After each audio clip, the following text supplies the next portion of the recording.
Hey everyone, welcome back to our channel. Today, I'll be going over how to use ChatGPT as a Russian translator. So let's get started.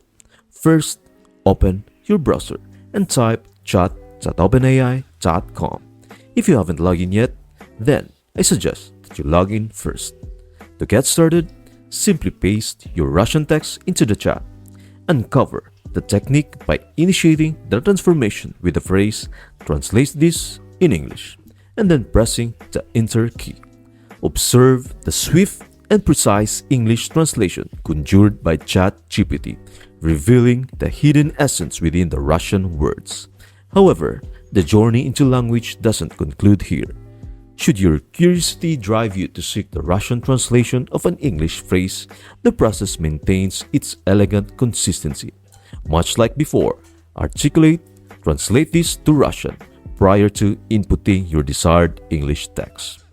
Witness how ChatGPT adeptly responds seamlessly, presenting the accurate Russian translation.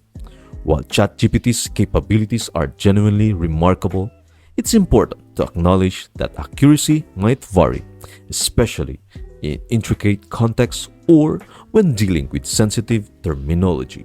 When faced with matters of utmost importance, seeking a second opinion is always a prudent decision. I hope this video helps you out and see you in the next video.